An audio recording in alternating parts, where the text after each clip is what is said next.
So one of the worst things in restaurants that I see is the host experience. And again, it's not bad, right? We're not sitting here saying it's bad or it looks bad or it's all terrible, but it's just not good. It's detrimental, right? It's average. And so I want to show you how you can make your host experience 40% more effective in a way that you're going to see more guest retention. You're going to see a better experience overall. You're going to see better reviews. You're going to get hosts to get their name called out, and you're going to see better sales. A lot of people will say, "Well, Preston, what is hosting, or what does the host have to do with sales?" Well, they have a lot to do with it if you want them to, right? One thing we want to focus on is being an innovator, right? You own a business, you're an entrepreneur, you own a restaurant, or maybe you're running a restaurant.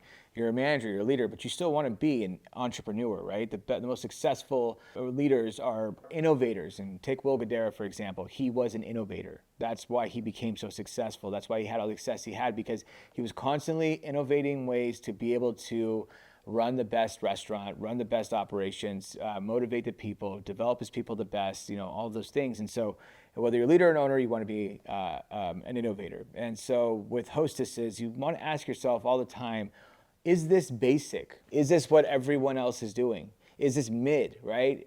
Is this what I'm seeing everywhere else? Because that's the problem with restaurants, is that they do what everyone else is doing and think it's okay. And on top of that, they do it at a very mid level, very basic level. And it blows my mind that they allow this, or they have no desire to make it something better, more elevated. And again, this doesn't matter what kind of restaurant you own. It's not about the price points or the ambiance, how much it costs to build out the restaurant, how expensive your menu is. None of that matters. What matters is you're giving them the best experience possible, right? You're already providing the food, you're already providing a certain type of ambiance, you're providing those things. Now what's really important is that you give the guests the best experience possible. You're giving them a hospitality experience, because at the end of the day, you have to remember, at the end of the day, no matter what, people are looking or seeking are always going to at least appreciate an emotional ROI, right?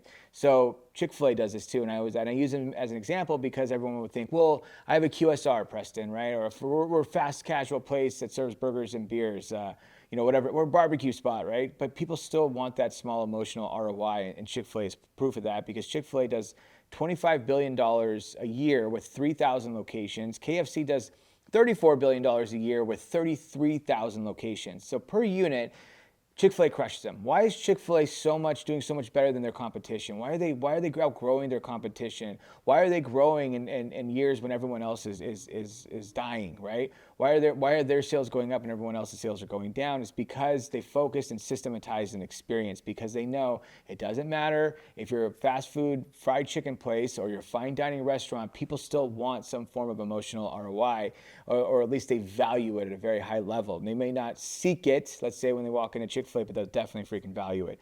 And so we want to focus on that as being innovators, right? When someone walks in, is your host just standing there? Is she waiting for them to walk up to the counter to get greeted? Is she on her phone? Is she staring at the computer? When she does get the information and walks on her table, what is she doing in those moments?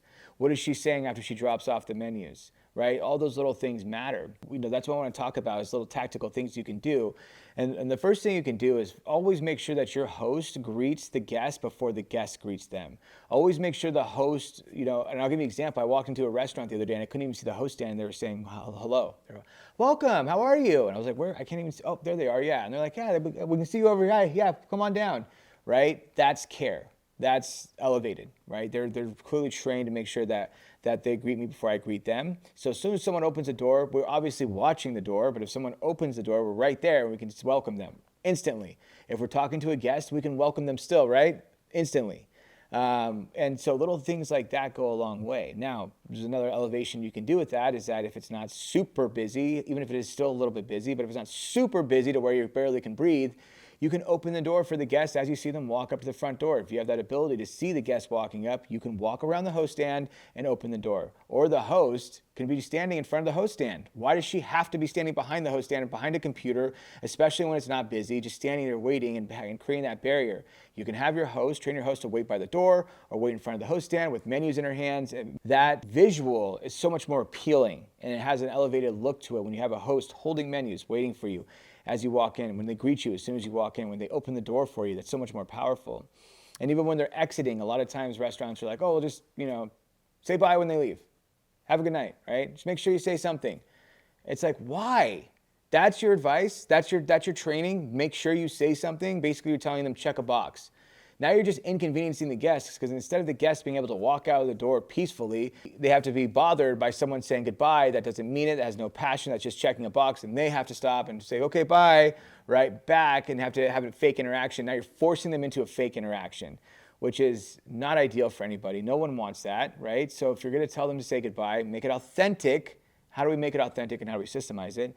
And then on top of that, let's go one step further, be innovators outside the box, and let's have the host walk out from the host stand and open that door for the guests before they leave. That will show authenticity. That will show care. That will show true appreciation. We appreciate you coming in so much that we'll take the freaking effort to walk out from the host stand and open the door for you. That's what we do. But not enough people do that. Not enough people care. And again, this is all about culture, and it's all about leadership, right? If your leadership, you're going to get pushback from this, that's unacceptable.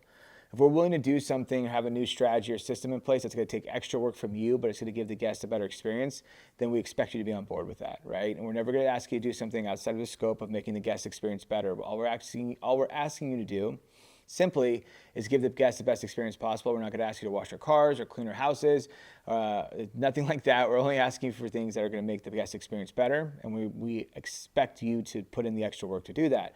And sometimes that's walking outside the host stand, opening the door, enjoy the rest of your night. Thank you so much for coming in. Really appreciate you being here. Eye contact and smiling, tonality, body posture, all that stuff matters. And so little things like that are going to make a big difference. Now, another thing too is when we're taking their information, when they come up, what are we saying to them? What are we talking about, right? What are we offering them? If we're walking them to their table and we have menus in our hands, right? What are we doing in that moment? That's an opportunity to connect with the guests. Now, what's average, basic, mid going to do? Oh, ask them how their day's going, right? Walk past them, make sure you're pacing them. Yes, we all know that information, but let's take it up a notch, right? Let's find out if it's their first time there. Let's find out if they're special, if they're celebrating anything right there. Let's see if they're in the mood for something. Well, how'd you hear about us? If it's your first time, awesome. Or, oh, welcome back. What was your name? Okay, yeah. Oh my God, welcome back, Brian. This is your second time. Fantastic. My name's Preston. I didn't know you. I've never seen you here before. I'm here all the time. Can't wait to get to know you better, right? Whatever. But just having those little conversations, and then we sit them down. By the way, guys, to kind of start you off with a bottle of stilled or sparkling, whatever it is, but having those little moments, those little conversations with them to connect with them.